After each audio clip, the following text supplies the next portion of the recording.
everybody, and a very warm welcome back. This week we have a special guest, one of the leading experts in recovering and saving tapes, the great Dan Johnson. Dan, thanks for joining. Pleasure to be here. Dan, may you introduce yourself a little bit?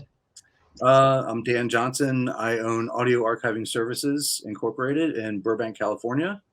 We specialize in tape transfer and tape restoration. So we get tapes from record labels, from artists, from estates, from from somebody's parents that they have a recording of their grandfather that they haven't heard his voice in like 50 years. We do pretty much everything audio related. So the main thing is that we try and preserve music as well as possible. It all depends on the tape condition. And that's, it's a great job. I get to hear stuff that people haven't heard in decades, and that some people will never hear. So you started, as far as I know, as a recording engineer. And is the story true that Michael Jackson called you the Muffin Man? Yes. I started off at Ocean Wave Recording in Hollywood, and they also owned a studio called Record One, which is in Sherman Oaks, California. And I primarily worked out of Record One, and Michael Jackson, for his last album, Invincible, took over the whole studio. And the studio was kind of laid out like a house, where you had a living room, a kitchen, bathrooms with showers, multiple lounges. And he booked out 9 months, and we were going for about 24 hours a day, 7 days a week for most of that time. And you get bored, so I just started baking muffins in the kitchen just at like 4 o'clock in the morning, just to pass the time. And when there was downtime. And so everybody started eating the muffins, and I got the nickname Dan the Muffin Man during that session. So great. And how did you come from being an engineer and working with people like Michael Jackson to getting into the archival project or in the archival job? How did that happen? Well, in 2008, I was working at Capitol Records in their studios, and I decided to go freelance. And that's, of course, when the economy collapsed, which was awesome. Worst time ever to go freelance. So I'd been doing engineering gigs here and there. And a friend of mine called me and said, "Hey, have you ever thought of doing archiving?" And I was like, "What's archiving? Is that even what is that?" And he's like, "Oh, it's tape transfers." And I said, "That's a job? Like, that's a real," because in the studio we would get tapes and just part of our everyday kind of thing. We just put them up and transfer them. But there was an actual company that was doing it for Warner Brothers, and they needed somebody to help. So I went over there and started part-time, just doing tape transfers for Warner. And then within 6 months, I became the chief engineer. And I was working probably about 60 to 70 hours a week doing the Warner Brothers catalog. And that lasted for probably about 5 or 6 years. What was your highlight in transferring something from the Warner Brothers catalog? Oh, there's so many. We were retransferring about 2,000 of the top albums that they had. So the first thing I did was the Ramones catalog. And then after the Ramones, it was Warren Zevon, Chicago, Red Hot Chili Peppers.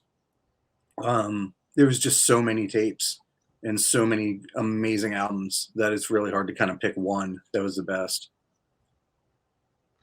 So, and when you started your business, how did you do that? How do you have a catalog when you say, okay, there's a tape and there's mold on it, I do step 1, 2, 3, and if there's something other issues like, I don't know, glue on it or sticky, I do step 6, 5, 9. How did you learn that? Just over time and through experience. One of the things is that being the chief engineer, I'd be the one that would get all the problem tapes. So anything that was falling apart or sticky or whatever, like the really like nasty tapes, nobody else would do them. and so I'd get stuck doing them. So with that, I learned how to take care and how to remediate mold, how to get rid of adhesion, that kind of thing. That, like all the really, like the roughest tapes possible. Those were the tapes I was seeing on a daily basis. And so after a few years of just reaching out to people and learning things and trying things, and you kind of find your own method with it. Oh. And just for the people, just to name a few transfers you did for certain artists like George Benson, and this is just a short version. So we have George Benson, we have Bill Evans, we have Ray Charles, we have John Coltrane, Miles Davis, Aretha Franklin, Prince, The Doors. That's quite an achievement, and wow. Oh, thank you. Yeah. Probably the scariest one I've ever transferred was probably John Lennon demo cassette for the Double Fantasy album. And Jack Douglas called me and said, "Hey, I have a cassette that I want you to transfer." And I was like, "Okay, cool. Come on over. I'll do it." So Jack shows up and just hands me this cassette, and on the cassette it says John Lennon demo. And I'm like, "Are you kidding? Like, you could have warned me, Jack." And it was a tape from probably the 70s, like late 70s, like 79. And it was all the demos for the Double Fantasy album. John went down to Bermuda and recorded them on a boombox, and he would multi-track. So he had two boomboxes. He would do like piano and vocals on one and record that on one boombox, and then play it back into another boombox, and he would do like drums and all the overdubs. And he would use like pots and pans for drums and stuff. And so we're sitting there, and Jack's telling me stories about the demos and about recording Double Fantasy. And it was one of the coolest things and scariest tapes I've ever had to transfer. So Could always happen, ruining it in the process.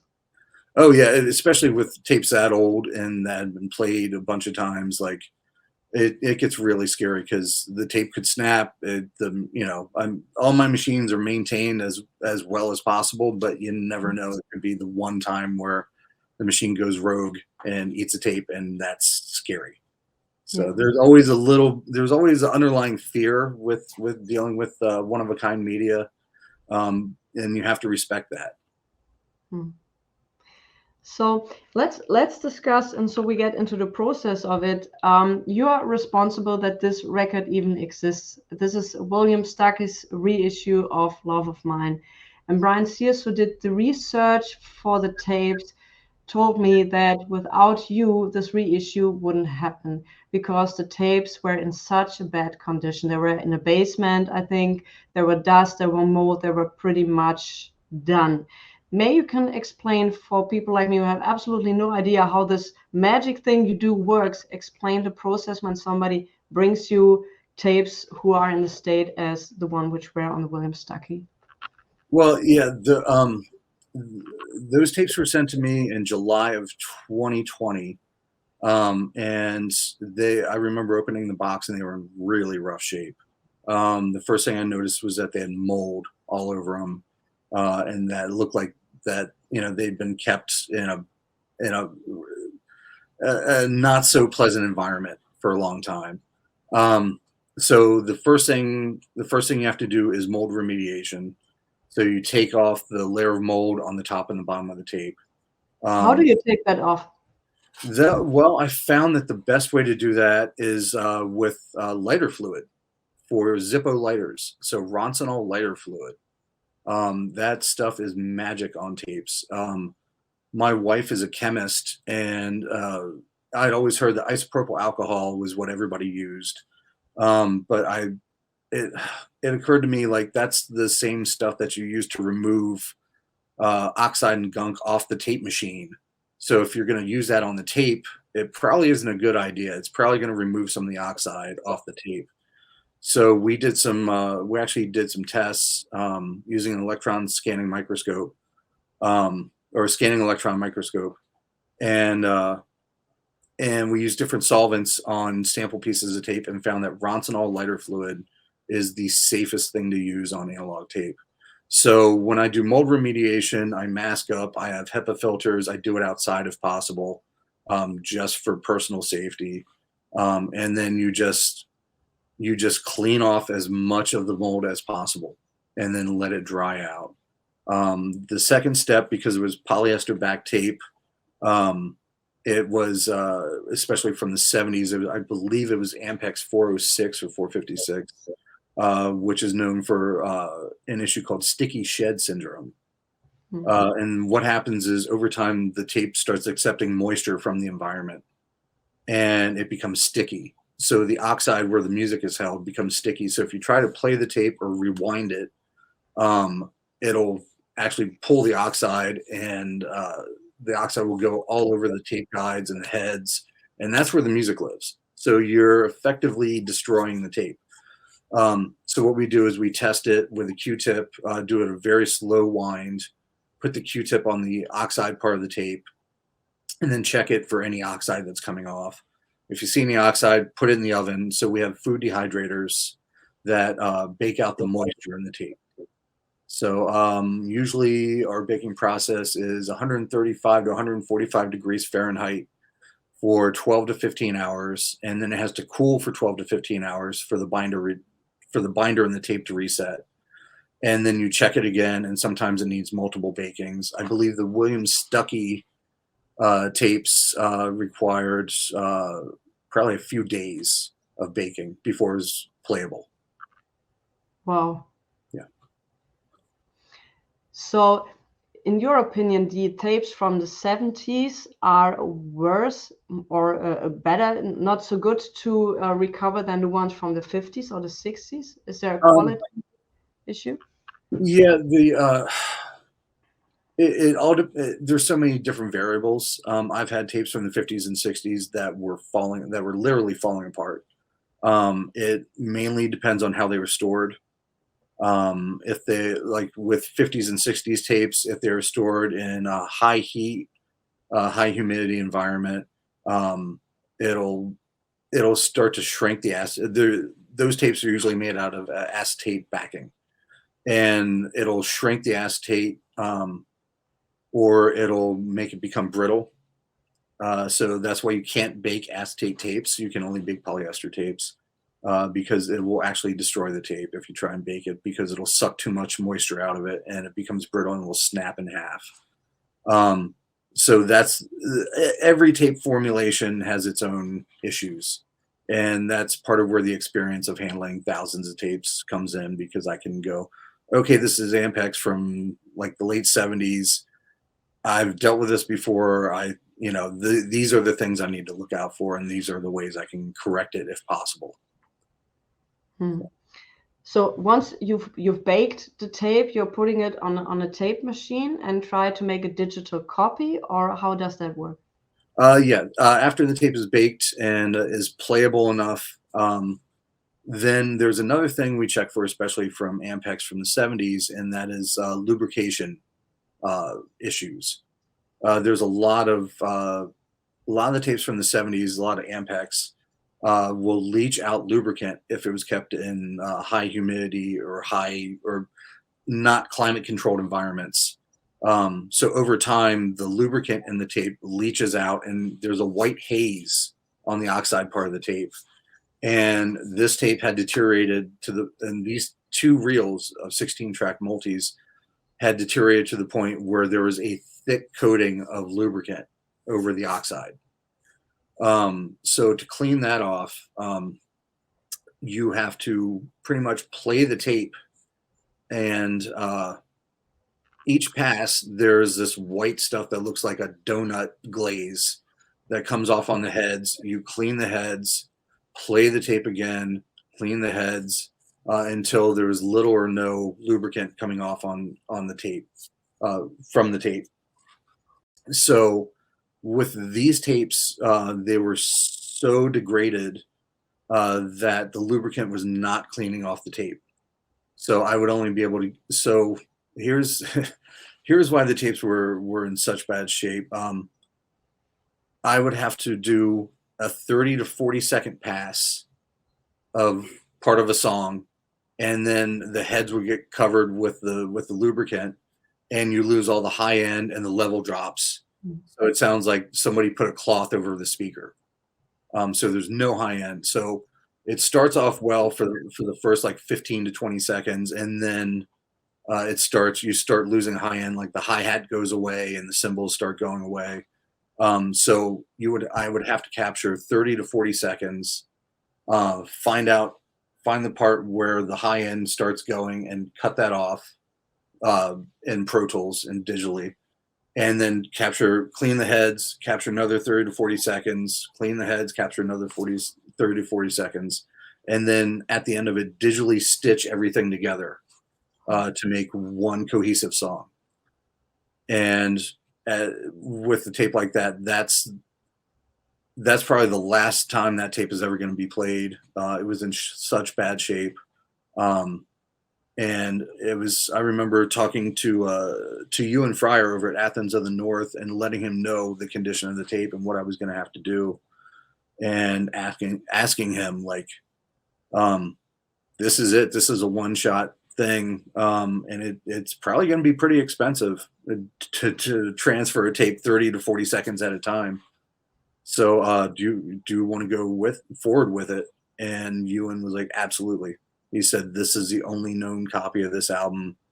And this is such a great album, and that I owe it to William and to the fans to make this album happen.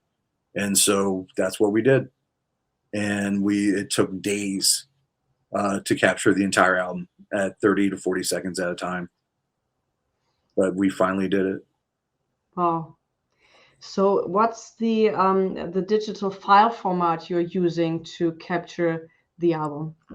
Everything's done in Pro Tools at high resolution, 192 kilohertz sample rate, 24-bit bit depth. So the highest possible resolution we can do, and that's standard at this point. And so that's for future.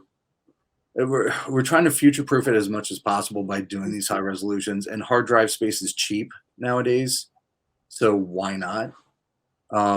Because I've had to retransfer stuff that was transferred like in the 90s, and they did it at 44.1 kilohertz, 16-bit, and at that point in time, that was like the standard for transferring, and so now we can do up to 192.24. And so it's, why not?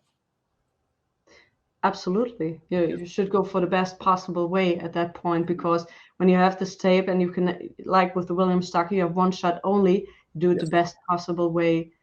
The thing with the tapes is, let's say we have a Miles Davis tape from the late 50s.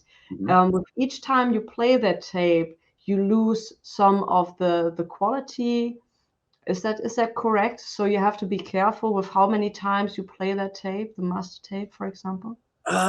Yes and no. I mean, tapes are very, especially analog tapes, are very resilient for the most part. It's if you just played it like 60 times in a row, yeah, there's going to be where you're going to start hearing high-end deficiencies. But during transfer, usually if the tape's in good shape, you can play multiple times if you need to. Like I said, I've had to retransfer tapes. I do a lot of retransfers actually, where people have either, they did it way back in the day and now we have better technology, or somebody has screwed up the tape at another facility, and so the client gives me the tape to do a retransfer of it. And I don't really hear any particular loss if the tape's in good shape. Yeah. A couple of months ago, or I think last year, I don't know, there was a huge discussion of an all analog production against a digital production on vinyl. Have you heard about that discussion? I think you're quite involved. Yeah, there's where the vinyl production, where they call the AAA, where it's an all analog chain to do vinyl.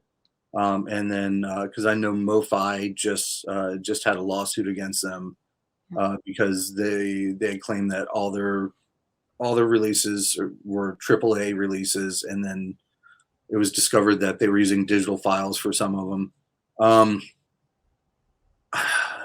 Yeah, I think a lot of times, if done right, the digital files might sound better than an all analog chain, because then the mastering, and this is, this is more of a mastering question, but the mastering engineer can get into the digital file and kind of clean up like the ticks and pops and just any odd noises that may have accumulated on the tape over years.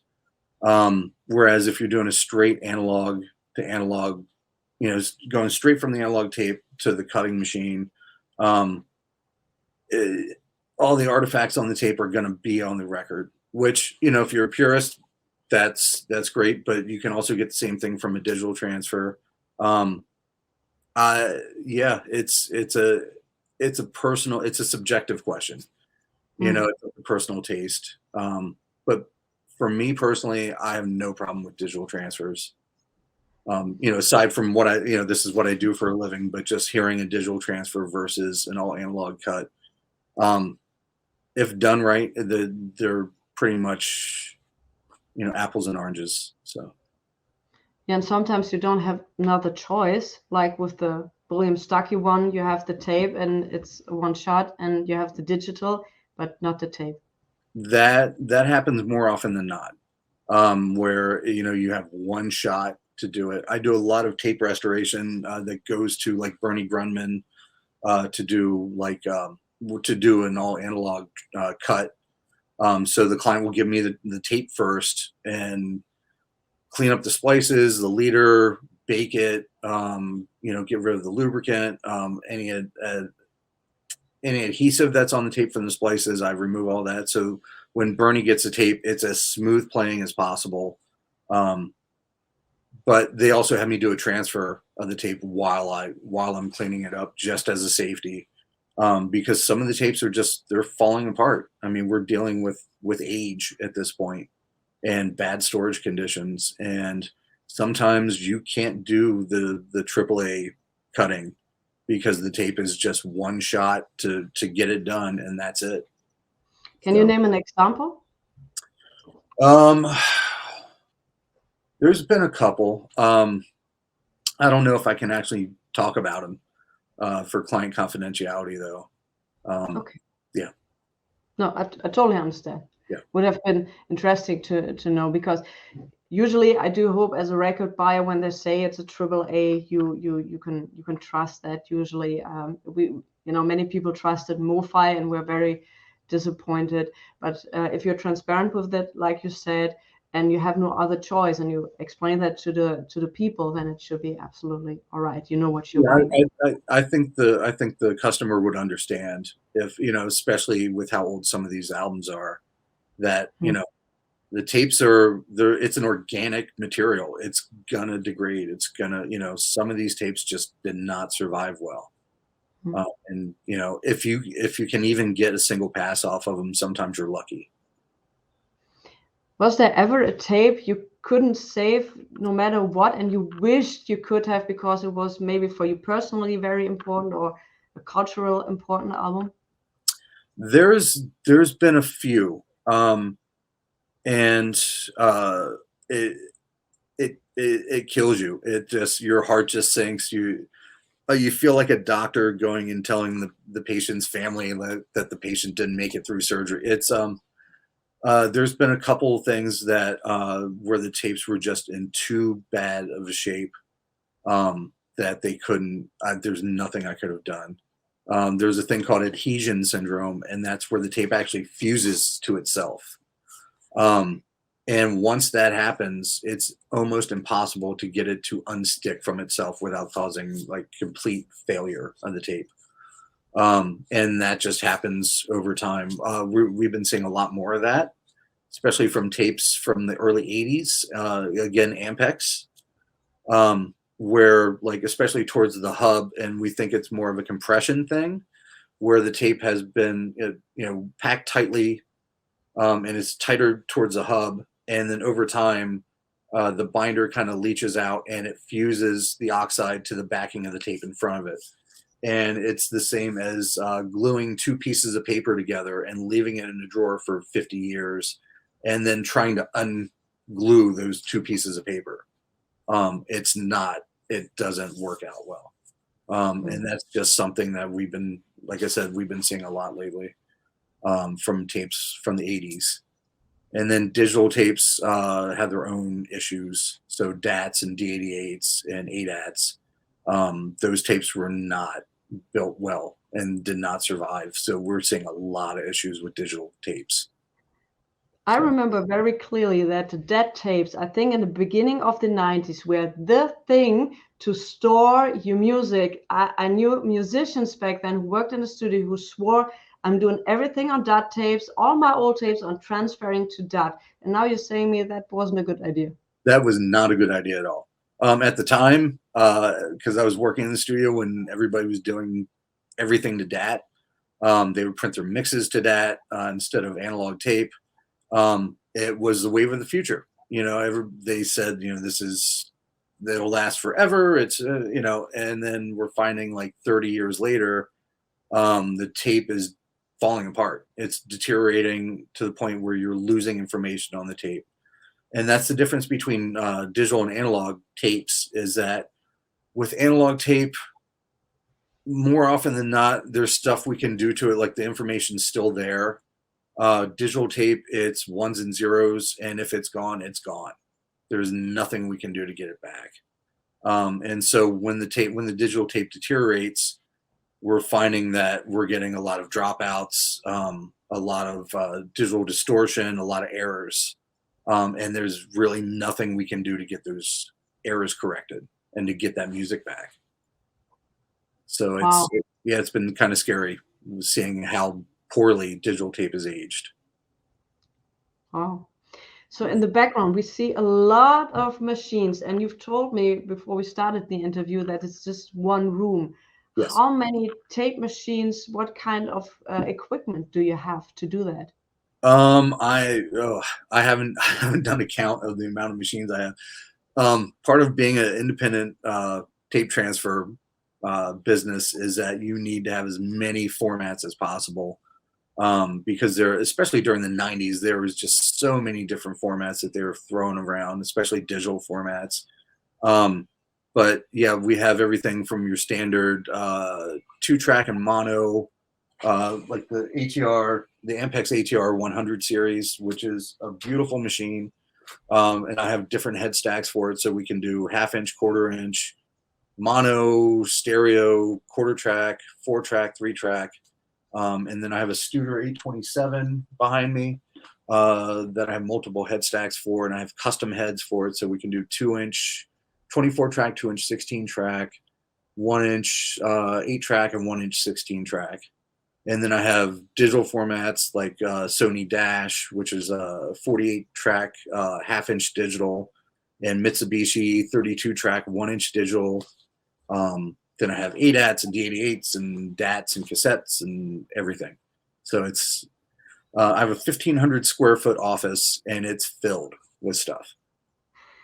How do you maintain these machines? You have different eras, you need spare parts sometimes. How do you do that? I have an entire room full of spare parts and donor machines. It's hard to find techs these days that actually know how to work on these machines. And if you can, they're really expensive. So I've had to learn how to do simple maintenance on them. Once we're starting to get into like component stuff, then I'll call a tech and have them come in. But it's difficult, and it's really hard to find parts nowadays. A lot of these machines were built in the 80s and 90s, and their parts are obsolete. You can't find parts for a Mitsubishi X850 32-track digital machine anymore. So you have to find a second machine that maybe had a blown power supply or something, and you can pull the cards from that. And so I have what I call my tape machine graveyard, which is a storage room that I have that's just filled to the ceiling with parts. So you have some Frankenstein machines. Absolutely. And you have to. Is it more difficult to maintain the machines from the 80s and the 90s instead of the 70s or 60s? Is there a difference? With use of with IC chips, Especially with the digital machines, a lot of the components were are harder to source these days. Whereas the '70s machines, there's still some comparable parts that you can get for them. But like a lot of the digital machines, a lot of the stuff that was used inside of them is they haven't been around for years. Years. Yeah. Yeah. Wow. So digital is not as good as people might think. As a format, yeah. Sonically, a lot of the digital stuff sounds great. Mm.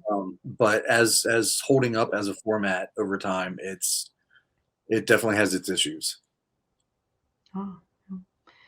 So from all the tapes you ever recovered, what was your favorite project? Oh, that's a tough one. There was one that I didn't think I was going to be able to save, and that was a band called SSD Control.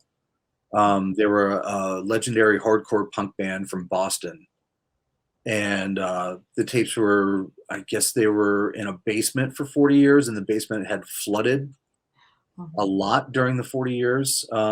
So the tapes were sent to me from Boston. I opened up the box, and it was just mold and water damage, and the tapes themselves were actually covered in about maybe an 1/8 inch of dirt.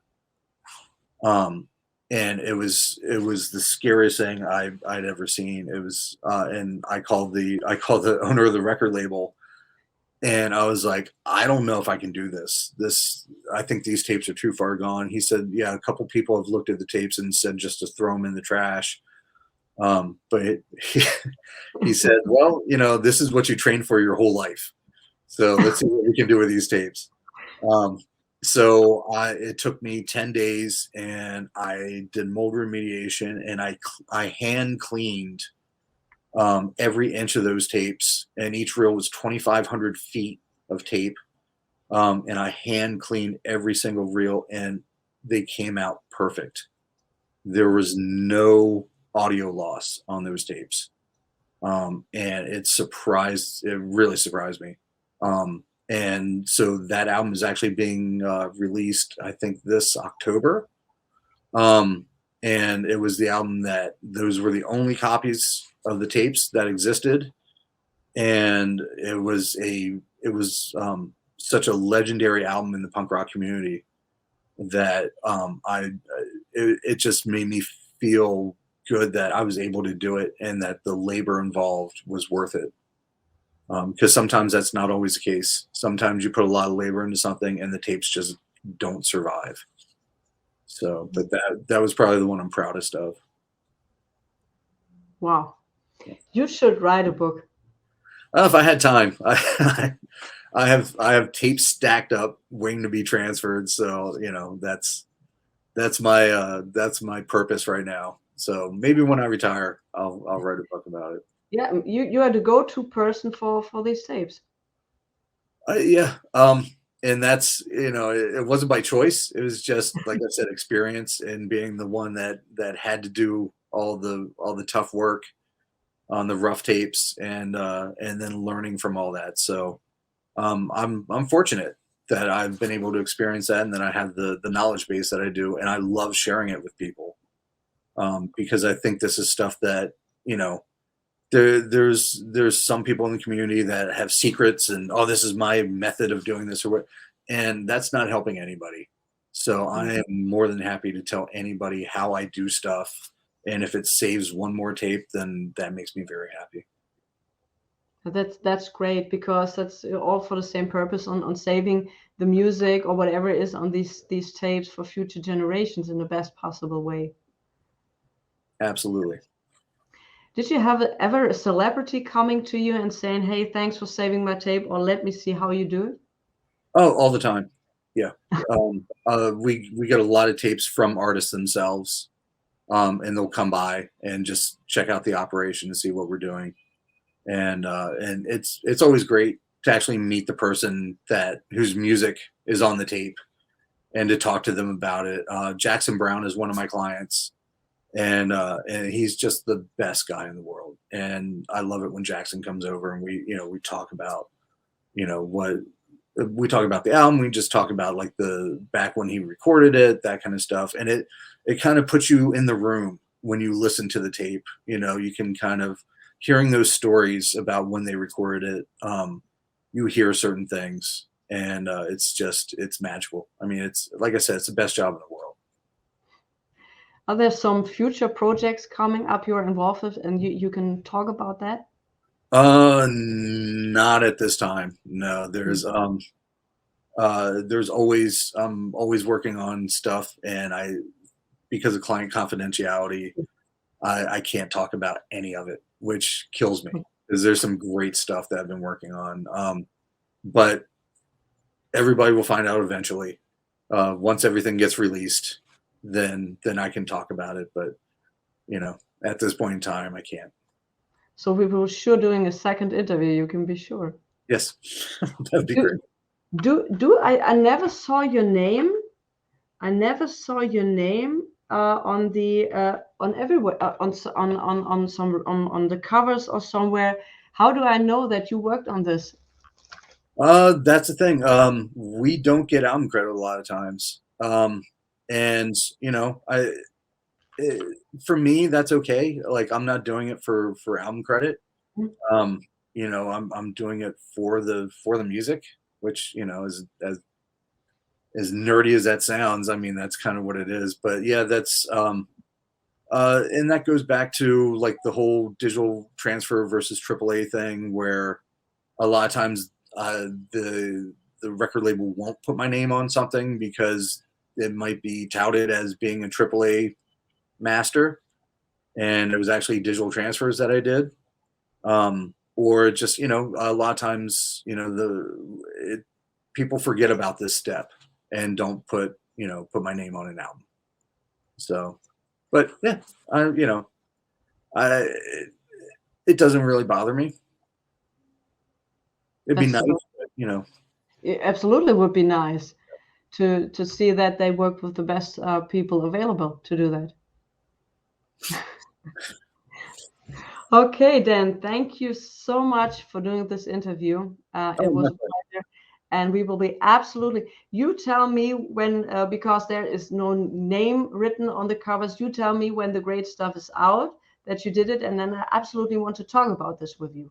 I will. That would be great. Okay. So, and everybody should listen to the William Stuckey album. It's an amazing album, and a lot of love and work got put into that. So everybody should listen. Yeah, absolutely. And I absolutely love the hyper sticker which was on it, which says ridiculously rare 70s a Kansas soul album. And I can tell you what, it took me years to find an original.